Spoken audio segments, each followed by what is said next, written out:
workplace, there are all sorts of things like Scott Adams' Dilbert cartoons or Tom Fishburne's Marketoonist, the strip that pokes fun at the ridiculousness of corporate culture, especially when it comes to people trying to come up with creative ideas and do something different. Now, is the only place for humor in corporate culture one that just mocks the likelihood that we can do something innovative? That's part of what we're going to talk about on this episode of Connect the Dots. I'm Carla Johnson, and thanks for joining us.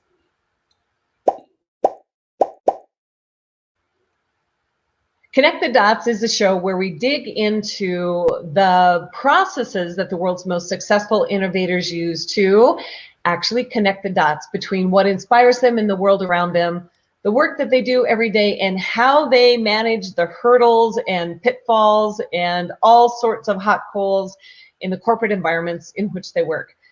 Today, I am delighted to have funny man Tim Washer with me.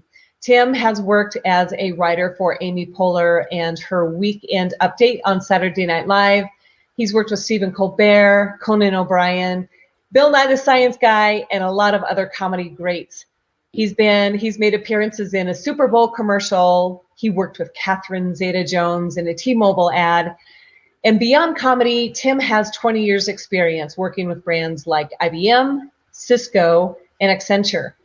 Today, he is the chief ridiculator at his company, Ridiculous Media, and he works with brands to help bring empathy to the work that they do through improv techniques. Tim, welcome to Connect the Dots. Hey, thank you. I just made up a word for you, a new title, the chief ridiculator. That's right. I was promoted this morning, actually, to that role. So right after you made up the word. So thank you so much. And is it a higher pay grade? It's on the internet. Okay. Got it. I'll take it. Yeah. All right. Well, there's one question that I want to start out with to clarify something for everybody. Tell us about the difference between comedy, humor, and just being plain funny. Okay. So I don't know if the United Nations has come out with a stance on this yet, but this is my perspective. Humor is more kind of a levity. It's kind of lighter. It's just maybe looking at something in a different way, but without the goal of getting a laugh. So there's not going to necessarily be the commitment of a punchline and the expectation of a hearty laugh. When you start talking about comedy, that expectation comes in. It's a higher expectation that you're going to make somebody laugh. So there needs to be more structure to it. There needs to be a lot more economy in writing the setup and the joke when we're talking about comedy. Now you talk about the difference between somebody who improvises, or somebody who does improv, and a regular person, is that somebody who does improv is able to shut down that internal critic. Why is that such a differentiator, and what happens in people's work when they're able to shut down that inner critic? Yeah, that's exactly right. That's what sets people apart when you're improvising. Like when I talk about improv and suggest people take a class, the response I get maybe 90% of the time is, "Oh, I'm not funny." and improv has nothing to do with being funny. Improvisers are just people who've trained themselves to shut down their inner critic. And that's the voice. Whenever you're sitting in a marketing meeting or comms meeting or whatever, and you hear about an upcoming event that you need to promote, pretty much everybody, I think, in the marketing or communication space is going to have like 3 or 4 ideas pop into their head and think, "Oh, we could do this." But they don't share those because that inner critic comes in and says, "Look, HR won't like this one. Legal won't like this one. Maybe this is a little too edgy." And you end up not sharing anything. But improv is about it's about silencing that inner critic, so you at least get that idea out, and then we can kind of wordsmith it and polish it and just make sure you don't want to pull the reins in too much, but at the same time you can look at it then and figure out, okay, is this going to offend anybody? And today, the answer is yes. It's going to offend somebody. But I think that's something that you are so great at, is using humor in a way that I think other people might see it as offensive if they didn't do it right. And I want to say hi to Mark Masters. Yeah, Mark Masters. Hey. From across the pond, because I think he's also somebody who does such a great job of getting people to laugh and engage through humor in a way that if other people tried it and didn't do it right, it could come across as offensive. But with both of you, it's absolutely hilarious. Yeah, Mark Masters has definitely mastered, if you will, the ability to silence the inner critic for sure. I don't think there's any idea that pops into his mind that he doesn't consider. He's not going to share it necessarily, but he considers it. And that's the thing is, anybody can do that. It takes some work. It really takes some work to say, all right, look, I'm going to give these ideas life, and I don't have to publish them yet, but let me just explore these and see where they go. And I think with Mark, one of the things that he's done such a great job of, as an example of using humor and comedy as a way to build relationships with people, because you've talked about that before, that it helps people put down their emotional walls and really bond, is that he's built this amazing community. You Are the Media. And a lot of it's driven by his humor and the type of people that it attracts.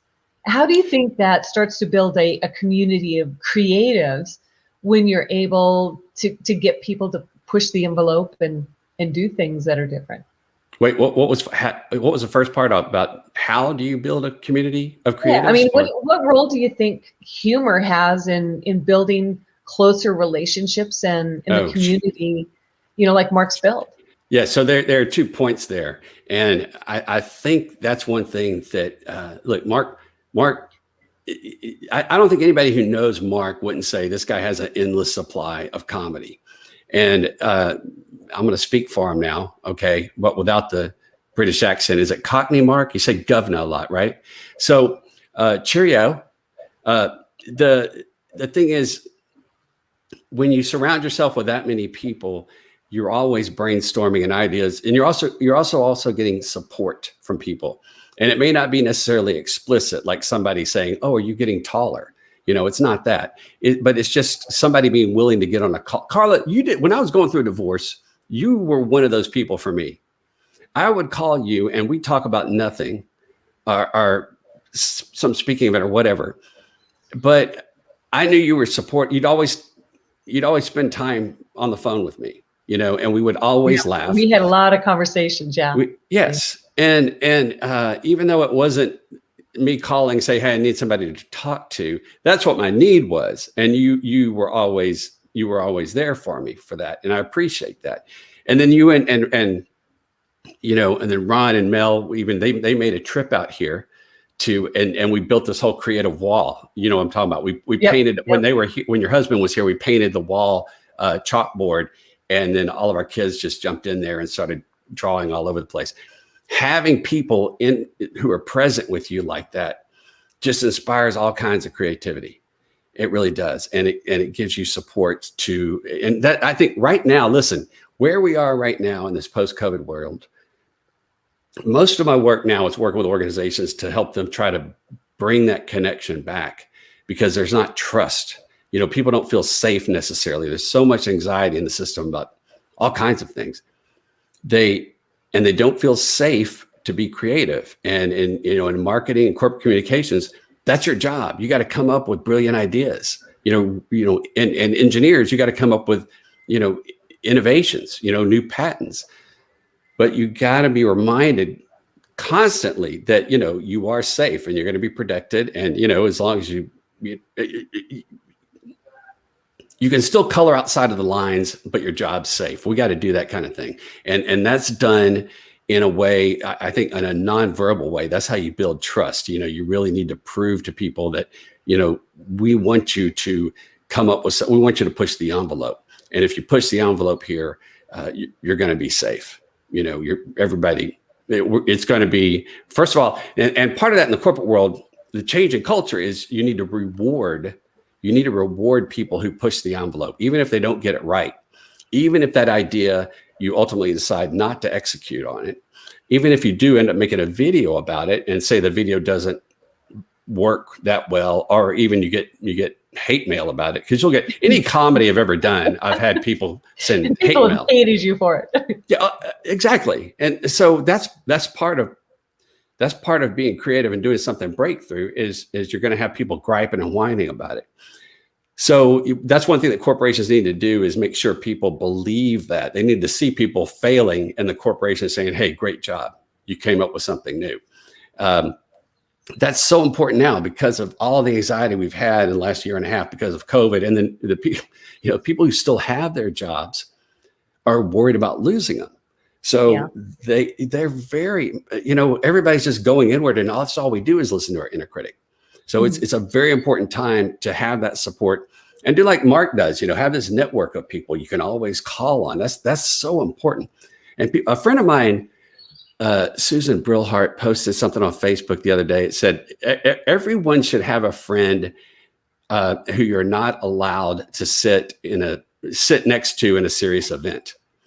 And that just killed me, because I know I have friends like that where, I can't go to church with them because we're giggling the entire time. We need to everybody should have friends like that. And one of those friends for me just popped on and said, hi, Mia Voss, because absolutely. We are I know Mia. totally people. So I'm glad it was a video. She's not sitting right here next to me. Yeah, Mia is not allowed. You are that friend. But I think, and it's that ability to provide the environment that lets people fail. As babies are born and start to develop, we allow them to fail. Nobody looks at their year-old child and starts going, what do you mean you can't walk? Are you crazy? You stood up and you fell down. Yeah. What's wrong with you? We have this natural grace and allowing, with the understanding that it takes time and practice, and you don't do everything right the first time, but that's just part of the process. But I saw some research from Stanford grad school, and I want to make sure I get it right, that says as people get older, they stop smiling and laughing as frequently, which just feels like a stake through my heart. But it says that they actually walk off a humor cliff in both laugh frequency and self-perception of funniness around the time they enter the workforce. And I know that there's a direct correlation between laughter, creativity, and innovative thinking. So why do you think that, that's such a line of demarcation about people? I thought that term, they fall off a humor cliff. Why do you think that's something that is so pronounced at the time they enter the corporate world? So first of all, that sample is made up of people who don't know Mia Voss. I agree with that. You clarify that. And so she's also not allowed at any opera house in the United States, by the way. So nothing serious, She's right. You don't put Mia on a speakerphone in a corporate office. Can you imagine? I'm thinking about getting fired right now, just from considering a conversation with Mia Voss. So let me tell you. Let me tell you a story. I was working on a gig for it was a Fortune 100 company. It was a large company, and I was working with their creative director of their ad agency, who was involved in this process. And I was pushing to keep an edit in there that he was wanting to take out. He liked it and he thought it was funny, but he was afraid it was going to get some backlash because it was too edgy. And I'm making my case for it. And then at one point he says, Tim, listen, I got a daughter in college. And right at that moment, I knew I just needed to be quiet, because it wasn't an argument I'm going to win. And what I did is I said, we did it his way. And then I said, that's fine. Let's do it your way. But then let me also pay somebody out of my own pocket to have it edited the way that I think it should work. And then let's just compare the two. But I'm getting off topic here just a little bit, but there's a time to be quiet in the process and just not push so hard. Let people, sometimes you just have to give people what they want, what they've asked for, and let them see that it's not that great, or show them the comparison. Here's what it could be. And then also, if you can ever live test that in front of a group of people in the same room, that always helps convince folks, because they'll hear the laughter, and that gives people incredible confidence about a comedy project. But part of what happened there is this guy has a kid in college. You know, we have all these financial responsibilities that come up as we get older, you know, a mortgage and kids, we get married and divorced in some cases, I'm just saying. And what happens is we have all these financial obligations, and keeping a job becomes more and more important to us. And I think that's part of why we kind of just regress toward the mean of safety, which is a sad thing. And I also think some of it's just we believe these lies that, okay, I'm an adult now, I shouldn't have fun. I'll remember I went back and was doing improv like when I was 35, I think. I got back into the troupe at the Magnet Theater in New York City. And I was running around with a bunch of folks. Most of them were quite a bit younger than I was. And I was having so much fun. And I remembered thinking, my gosh, I shouldn't be able to have this much fun at this age. And that's not true. But where does that come from? That comes from this idea of this lie that we think, okay, we get older and we got to quit laughing. You know, we got to take life serious because we got to raise kids and be serious. My kids, they never hear anything serious out of my mouth. It's usually what I use is my parenting skill is sarcasm, you know, like, you know, Matthew, you know, like I'll mix that with history. I'll say, Matthew, which US president was in office the last time you took a shower? And that gets the point across, but in a fun way without me nagging. And oh my gosh, it's so freeing. I got one of my best friends right now is actually this guy, Brian Mowry, a pastor at my church. And this guy's hysterical. And we obviously are involved in some very serious issues, very serious conversations at times. But there's also, when we're together, we just make each other crack up all the time, you know, and my gosh, I'm so glad I have that in my life now, because it's. Yeah. And you see that in corporate environment, you know, it's the people who can relieve the tension, the pressure with humor, and humor doesn't always have to feel like you're walking the plank.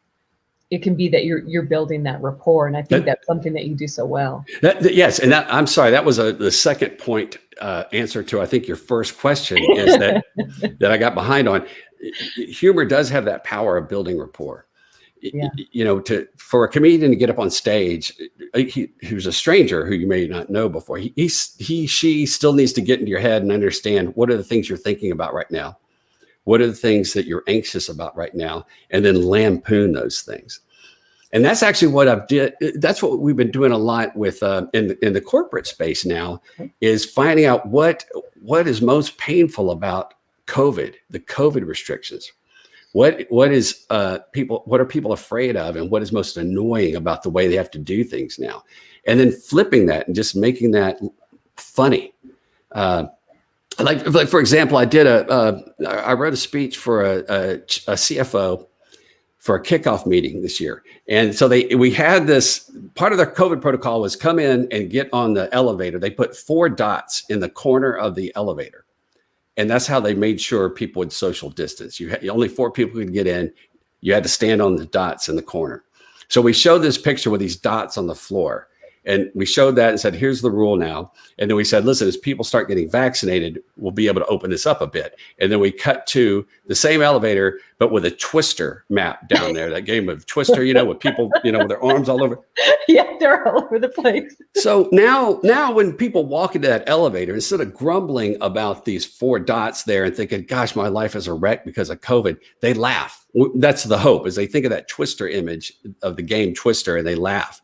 And so if you can go through look at each of these issues and find a way to make them funny, it really changes things and it builds rapport. And now your colleagues are so grateful because you've taken time and you've invested a little bit of time to bring them some joy in their life.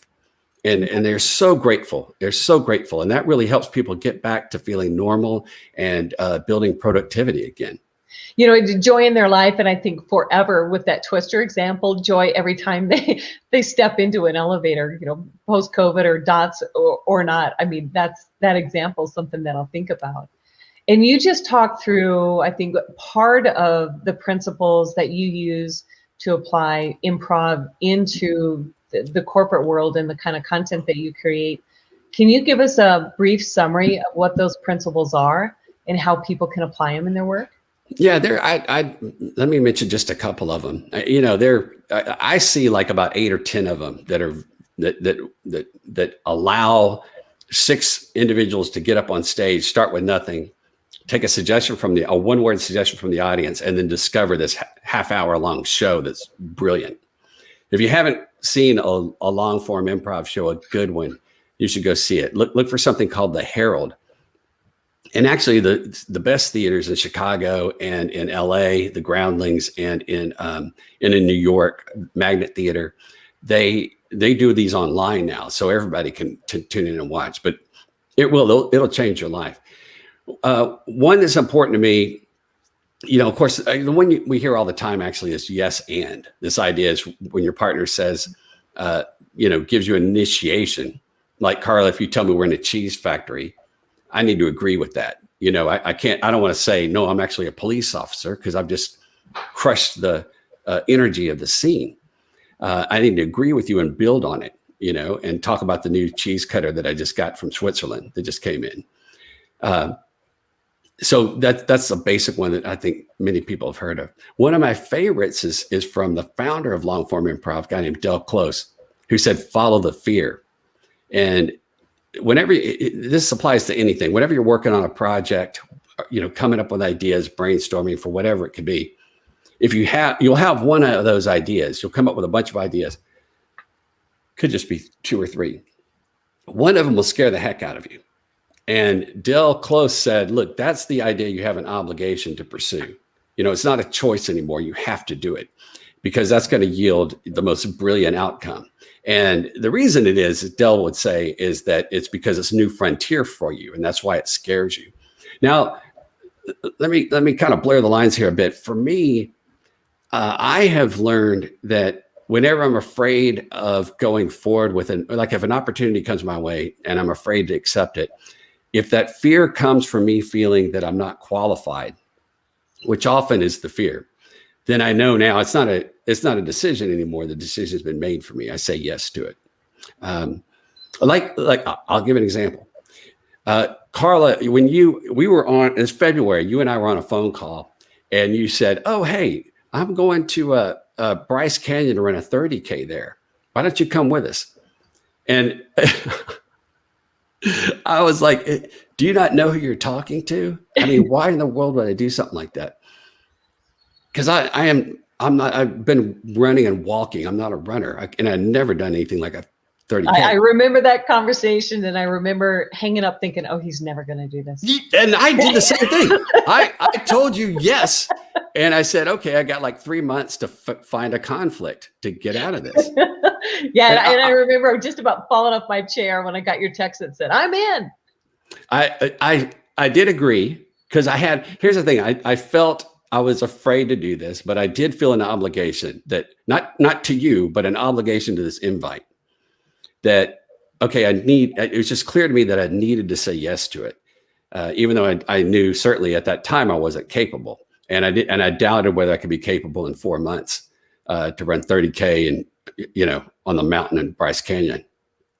But I said yes, and I really did think I'd be backing out at some point. But what I did, going back to Mark Masters, what I did is I put a team around me informally. I reached out to some friends and asked them, let them know I was doing it, ask for their advice, ask if we could run together, started doing trail runs. This guy, Mike Rogers, he wrote a training plan for me. I mean, he just jumped in. He was all in, and we ran on the trails probably three days a week. And if I didn't have the team, and if I didn't have a training plan, obviously I couldn't have made it. And let me be clear, it's an informal team. It's just some people I would check in with every now and then, and people would check in with me, and it worked. And it was really a transformational experience for me, and one that I still kind of am surprised that I actually went through with. But all that came from an invite. And that's something I wanted to ask you about, because you, again, used comedy to talk about your training for the event. You took some videos during the event that were hilarious. But one post that you shared after it was all done, when you crossed the finish line, you said, I crossed the finish line as a different man than when I started. What did you mean by that? Oh, well, there was a point where I crash landed on a log that there was an injury I think I was referring to, but I'm kidding. I'm like, there was plenty of cliffs, Yes. logs, Yeah. There were every caverns. yes, every 100 yards. Yeah. No, what I meant was that it was the point that I was sharing with you just a few minutes ago. I meant that I said yes to something, and I actually I followed through on it, and I did it, and I proved to myself that I can do this if I get the people around me to support me, and I put a plan together, and I learn the things that I need to do to get it done. And the other important thing here is I set expectations appropriately. My goal was just to cross the finish line, just to finish. And I was totally fine with running and walking. I was totally fine with that. But I set a goal of, okay, I'd like to finish strong, meaning I'd like not to injure myself in the first. Carly, you remember it was almost the first 11 and a half miles are uphill. That I do remember that. And I think in the race information, it says about the first 5. It said about the first 5.5. Yeah. But the thing is, there was a little bit of downhill, which was free fall. I mean, the thing was so steep and rocky, you couldn't recover. It wasn't a rest at all. Your mind was always engaged of trying to protect yourself, So, and I think especially for you coming from essentially sea level, at least I come from Denver, so I'm a little more than a mile high. Going to the elevation is another big thing to adapt to. It was going from 65 in 18 miles, actually almost 20. Oh, and like 19.7, I think you measured. Yes. They said 18 miles. You get to that. I'm not the only one who deceives you with it. No, but you do it better than anybody else. And I appreciate that. You betcha. Yeah, but you're going from 6,500 feet up to 9,500 feet, I think it is, and then back down in the course of 19 miles and change. So yeah, like you said, that's not easy when you're living at sea level. So there were all these challenges, but I just said, you know what, I'm going to get through this. I want to finish strong. And I did that. I protected myself from injury up front, because that would have been easy to do on the first half of the race for sure.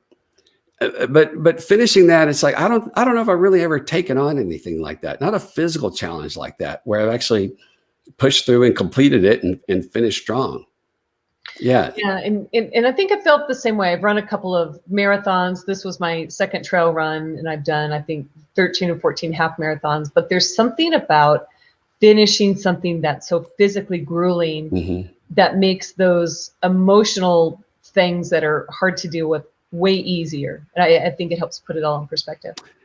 That's right. In the course of getting to this race, I confronted my inner critic and some lies I was telling myself and some identity issues. I realized I've been struggling for almost all my life with this belief that I'm not good enough. I'm not worthy. Which I think is a pretty common struggle. I think so too. I think everybody deals with that in some way. Yeah. With me, it really did. It was running my life, for so long. And starting to do this and starting to train for this challenge that you gave me, say, hey, come do this with us. This pushed me to get beyond that. Like in Connecticut, while it's flat, it is really cold. I mean, I know in Denver too, but I joined this challenge. The key on all these things, even with improv and comedy and creativity, starting small, starting with a little piece, that's the key. And then consistency is also key. And everybody can kind of start and write a funny caption, start with writing a funny caption or actually there's a link I think that might be shared here about, I did a Skillshare class on this not too long ago. And there's a link that'll get you a free 1-week trial to take that class if you want to. And it talks about thank you for sharing that, Alex. So it talks about how you can just build how you build muscles just by starting very small, and how you build consistency in writing a funny caption for your Instagram post. And that's a key part of it. For me, I joined this, it's called Frozen Feet Challenge here. And so for 6 weeks from January into February, you had to get outside and either walk or run a mile every day. And it just like, I thought, okay, I'll sign up for this. I'll last 3 or 4 days. And that's just the belief. That's what I thought about myself. That's where my self-esteem was at that point. Mm-hmm. But I got up and, the key is you got to dress, find out the right way to dress. You dress in layers, you get the right layers, don't get cheap clothes, go to a running shop and find out how to dress. Little things like, gloves. You got to ditch gloves and get mittens if you want to keep your fingers warm when you're out there and it's, sub-zero temps. But I got there. One of the lies I'd tell myself, and this is the same thing in the creative process. I'd say, man, I don't want to spend 20 minutes changing my clothes, putting on my clothes, warm clothes to go out and run right now. Okay. The 20 minutes, 19 of those minutes were me looking for my clothes all over the place. Right. But it took me maybe a minute and a half to put all the different layers on and go out there. And so I just changed things a bit. I realized, okay, this is a lie I'm telling myself. And I'd wash my clothes when they were clean. I'd put them all by the door. So I knew exactly where they were and I was ready to go. And it would only take a couple of minutes that way. And then you start thinking, your mind changes from, okay, let me look at the weather and see if I'm even going to go out today. It changes to, all right, let me look and see the times that are best for me to go out today. Let me figure out how I'm going to do it and what time I'm going to go. Usually it's best to even with writing, set a time in the morning early and get it done. Sometimes if there's going to be a blizzard, you need to work around that. So those are just, again, they're basic rules that I didn't figure out until, a few months ago. But it's changing my life because I'm believing, I can do this. And so much of that's having people like you around me who will invite me to do things and challenge me and push me. Yeah, and I have the same people in my life, which is how I got into trail running. Our now mutual friend, Jill Hollingsworth, who invited me to do the same. And I had the same experience of, a lot of panic and anxiety and that I couldn't do it, and like the holy crap, and then too embarrassed to not at least show up, and all of those emotions that we go through. And I think you've covered so many different things that you've dealt with. Can you pick one thing, like the most recently, that you are really starting to dig in and rethink in what you're doing? It could be your work or, personal life or your creative process. What are you really taking a second look at? So one is what my calling is. And while I still love helping people come up with funny campaigns, helping brands work on that, this experience I've gone through this year of learning about this identity that I held on to for so long, and how transformational it was to have just a few friends and a few simple steps made me a different person. That's what I want to share with people. So that's what I'm rethinking right now is, how do I do that as a keynote speaker, as an MC? How do I put like a series of steps together, and even a book that says, all right, look, here's the approach that I took, and here are some steps that are transferable. Like one, find a challenge that's going to be social, find a challenge that you can do with some other friends who you can trust, and kind of force this crisis or force this stress point where you have to rely on these other people to encourage you, get out of your comfort zone. And, now I never did that, Carla. I never wanted to get out of my comfort zone. And now that I've done it and I've survived it, it's like, okay, let me push myself now. Let me find other areas. Let me sign up for other races that are going to push me outside of my comfort zone. That's an interesting aspect. It's almost like once you've broken the seal on your bubble of uncomfortableness, you're in this position where you can't get enough of it. Almost. That's right. Except when it comes to trail running. Oh my gosh. We went on a 5-mile run Thursday, and man, I twisted my ankle at the end. And so I'm hopping around, it's going to take a few more days before I can get back at it. But yes, but I've also found this group of friends who I run with a couple of times each week. And it's just a great group of people. I mean, it's unbelievable that I get to spend an hour with these guys, at least once a week, if not a couple times a week. But they're just an encouraging group of guys, whip smart. One guy owns a bakery, the Cake Box in Ridgefield. In case any Ridgefield people are out there, go by and patronize Bob. Go buy cake, runners. Go buy cake. That's right. That's right. Carb load. Yeah. And a couple of guys are like IP attorneys at IBM. And anyway, it's just people too. That's right. People too. Lawyers are people. You're right too, and they're runners as well. So. And the thing here's what I'd suggest. First of all, I'd suggest everybody to go do a walking challenge. Start with walking. And Carla, at the beginning of this year, I was really just walking. I could not run. I know I couldn't run a half mile at the beginning of this year. I don't know if I could even jog a quarter mile at that point. And it comes pretty quickly. But I challenge everyone on here to go find a walking group. Go to Facebook, and find a walking group in your area.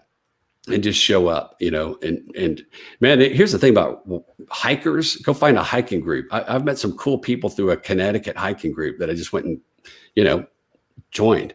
And you can get to know folks, and then there's group hikes, and you get up and meet. And now you're starting to build out your network and meet new people who will. Support group. That's right, and they'll keep you inspired. And let's go for a hike, and it makes a big difference.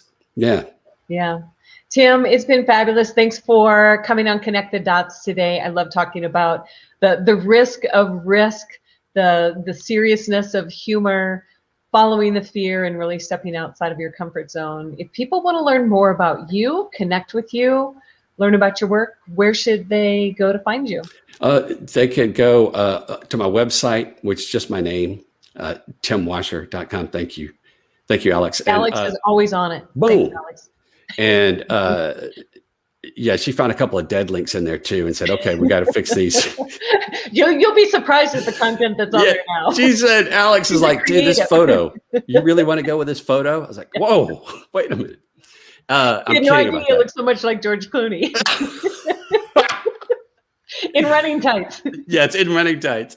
And then Instagram, I do some. I have fun on Instagram, and that's just my name as well. So those would be places to track me down. Yeah, it's good, and I highly recommend your Instagram page just for the beauty of the photography. I wanted to say hi to Ardith. She's a dear friend. Oh, Ardith, both of ours. So happy to have you join us and pop in today. Thanks, Ardith. Hey, Ardith. That's all we have for today. Thanks, Tim, for joining us. If you have enjoyed this comedic or serious banter today, please share another comment down below. If you are interested in learning more about Connect the Dots, join us next week where we will have more lively guests. You can connect with me on LinkedIn. You can follow or send an invitation. I'd love to hear your experience and what innovation creative thinking means in your world. Also humor, and let me know if you're a trail runner. That would be great to know. If you're watching this on YouTube, hit the subscribe button and the little bell so you can hear whenever we publish a new episode or when we go live. I'm Carla Johnson, and thank you for joining us on this episode of Connect the Dots.